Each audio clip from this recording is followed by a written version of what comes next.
दोस्तों आज के हमारे इस वीडियो का टॉपिक है benefit of using electrical fuse. मतलब कि हमारे इलेक्ट्रिकल के अंदर हम इस फ्यूज का इस्तेमाल क्यों करते हैं।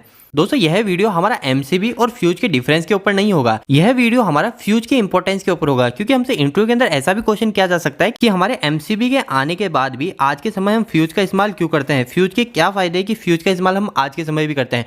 तो यही चीज आज के इस वीडियो के अंदर हम जानेंगे। तो दोस्तों वीडियो को स्टार्ट कर लेते हैं। तो दोस्तों सबसे पहले हम फ्यूज को समझ लेते हैं कि हमारा जो फ्यूज होता है, आपने देखेंगे हमारे फ्यूज कुछ इस तरीके के होते हैं। ये तो हमारा जो है ट्रांसपेरेंट फ्यूज नहीं है, इसके अंदर का हमें कुछ एलिमेंट नहीं दिख रहा है। फ्यूज हमारे इस तरीके के होते हैं और इसके अंदर हमारा एक एलिमेंट होता है। तो इसके अंदर का जो एलिमेंट होता है इसको हम बोलते हैं फ्यूज एलिमेंट, और जो इसके जो साइड का जो ये पोर्शन होता है इसको हम बोलते हैं एंड कैप। ये ब्रास की बनी होती है। दोस्तों अभी हम इस टॉपिक के ऊपर बात नहीं कर रहे हैं, अभी हम बेनिफिट के ऊपर बात करेंगे कि हमारे फ्यूज के लगाने के क्या बेनिफिट है।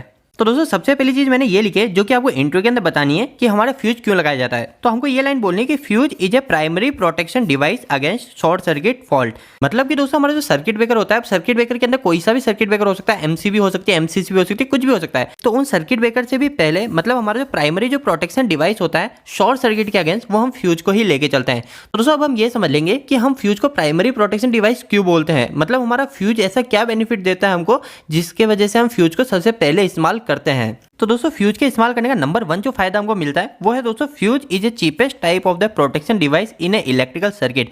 मतलब कि हमारे जितने भी इलेक्ट्रिकल सर्किट के अंदर प्रोटेक्शन के डिवाइस होते हैं जो हमारे उपकरण को सुरक्षा देते हैं, उसमें हमारा जो फ्यूज है वो फ्यूज चीपेस्ट डिवाइस है, सबसे सस्ता डिवाइस हमारा फ्यूज ही होता है। फ्यूज लगाने का हमको जो सेकंड बेनिफिट मिलता है वो है फ्यूज नीड्स जीरो मेंटेनेंस। कि मतलब हमारा जो फ्यूज होते हैं इस फ्यूज के अंदर हमको कोई भी मेंटेनेंस में समय खर्चा नहीं करना पड़ता है। आपको पता है कि हम एसी भी लगाते हैं, वीसी भी लगाते हैं, एयर सर्किट ब्रेकर हो गए, वैक्यूम सर्किट ब्रेकर हो गए, इन सबको हम जब लगाते हैं तो इसको हमको टाइम टू टाइम मेंटेनेंस भी करना पड़ता है। तो मेंटेनेंस के समय हमारा जो समय व्यर्थ होता है वो हमारा फ्यूज के अंदर बिल्कुल भी नहीं होता है। Fuse needs zero maintenance.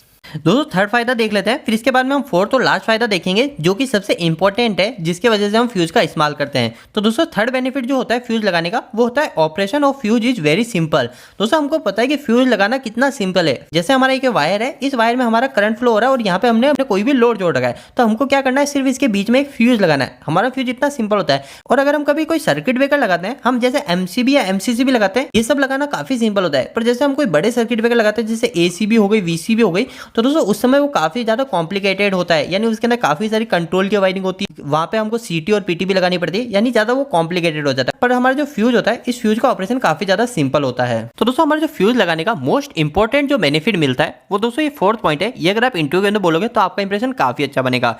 दोस्तों इस पॉइंट के अंदर ये लिखा हुआ है, it's operation is completely automatic and requires less time as compare to circuit breaker. तो दोस्तों हिंदी में समझ लेते हैं आखिर इस लाइन का मतलब क्या है। तो दोस्तों काफी सिंपल सा है कि इट्स ऑपरेशन मतलब हमारा जो फ्यूज का ऑपरेशन होता है वो कंप्लीटली ऑटोमेटिक होता है। जिस तरीके से हमारा जो सर्किट ब्रेकर होता है वो सर्किट भी ऑटोमेटिक काम करता है, तो हमारे फ्यूज भी ऑटोमेटिक ही काम करते हैं। इसके बाद में दोस्तों हमारे ये लिखा हुआ है कि and fuse requires less time as compare to circuit breaker. मतलब कि दोस्तों हमारा जो फ्यूज होता है ये फ्यूज कोई भी फॉल्ट को सेंस करने में कम समय लेता है सर्किट ब्रेकर के अपेक्षा। अब दोस्तों हम ये सोचेंगे कि हमारे सर्किट ब्रेकर इतने कॉस्टली आते हैं, इतने बड़े बड़े सर्किट ब्रेकर आते हैं, तो हमारा फ्यूज है फ्यूज कम समय कैसे लेता है। तो दोस्तों इसको भी मैं आपको समझाता हूँ। सबसे पहली चीज दोस्तों आपको पता है फ्यूज की इंपॉर्टेंस कितनी है कि हमारे जो ट्रांसफार्मर के पहले आज के समय भी हम फ्यूज का इस्तेमाल करते हैं, चाहे वो एचटी फ्यूज हो, पर हम वहां पे भी फ्यूज का इस्तेमाल करते हैं। तो दोस्तों फ्यूज काफी ज्यादा महत्वपूर्ण है इलेक्ट्रिकल सिस्टम के अंदर। तो दोस्तों इस लाइन को समझ लेते हैं कि हमारा जो फ्यूज है ये फ्यूज लेस समय मतलब कम समय कैसे लेता है सर्किट ब्रेकर से। तो दोस्तों देखिए काफी सिंपल चीज है। जैसे कोई भी एक सर्किट ब्रेकर है, जैसे हम एक उदाहरण लेते हैं एसीबी का, एयर सर्किट ब्रेकर है। तो दोस्तों क्या होता है, जैसे हमारा जो एयर सर्किट ब्रेकर है इसके अंदर दोस्तों रिले लगी होती है, ठीक है। और वो जो रिले होती है उस रिले को पता कैसे चलता है कि हमारे एसीबी को ट्रिप करना है, एसीबी को बंद करना है, कोई फॉल्ट आया नहीं है। तो दोस्तों उसके लिए पहले एक सीटी और पीटी लगी रहती है, मतलब करंट ट्रांसफार्मर और पोटेंशियल ट्रांसफार्मर। ये हमारे ट्रांसफार्मर लगे होते हैं जो कि हमको फॉल्ट को बताते हैं कि हमारे सिस्टम के अंदर कोई फॉल्ट है। तो मतलब दोस्तों कितना लंबा प्रोसेस होगा। सबसे पहले हमारे सीटी सेंस करेगी करंट ज्यादा हो रहा है, फिर सीटी के थ्रू हमारे रिले को ऑपरेशन मिलेगा कि रिले वर्क करेगी, फिर रिले के काम करने के बाद में हमारे एसीबी को पता चलेगा कि हमारे सिस्टम के अंदर कोई फॉल्ट है और फिर हमारी एसीबी ट्रिप होगी। पर दोस्तों फ्यूज के केस में क्या है, फ्यूज के केस में आपको भी पता है ये हमारे एक वायर है, इस वायर के ही बीच में हमने फ्यूज लगा दिया। तो दोस्तों अगर हमारे इस वायर के अंदर से फ्यूज की कैपेसिटी से ज्यादा का करंट निकलेगा तो फ्यूज को तो कुछ करना ही नहीं, ये जो तार ये डायरेक्ट अपने आप बर्न हो जाएगा क्योंकि इससे ज्यादा तार झेल ही नहीं सकता। तो फ्यूज को तो ना किसी को सूचना देनी है, फ्यूज तो खुद डायरेक्ट ओपन हो जाएगा। तो इसी तरह हमारा जो फ्यूज है ये फ्यूज हमारे सर्किट ब्रेकर से कम समय के अंदर ही हमारे सिस्टम को सुरक्षा देता है। तो दोस्तों अगर आपसे इंटरव्यू के अंदर क्वेश्चन किया जाता है कि हमारे इलेक्ट्रिकल फ्यूज का इस्तेमाल हम आज भी क्यों करते हैं, तो हमको यही 4 लाइनों को एक एक करके बताना है और ये लास्ट लाइन जो है इसको आप खासकर बताइए। ये बताएंगे तो आपका इंप्रेशन काफी अच्छा बनने वाला है।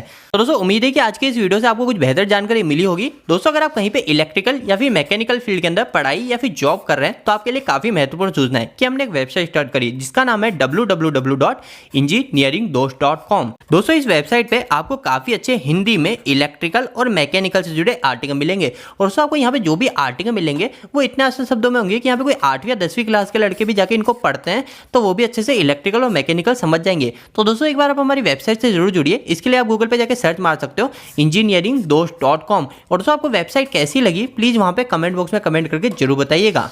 तो दोस्तों आपको यह वीडियो कैसा लगा, इस वीडियो को लाइक करके जरूर बताएं। अगर आपको कोई भी सवाल इस वीडियो के प्रति या फिर इलेक्ट्रिकल से जुड़ा है तो आप मुझे नीचे कमेंट बॉक्स में कमेंट करके पूछ सकते हैं। इलेक्ट्रिकल की वीडियोस अगर आप हिंदी में देखना पसंद करते हैं आज हमारे चैनल को सब्सक्राइब कर लीजिए। आज के लिए इतना ही, धन्यवाद।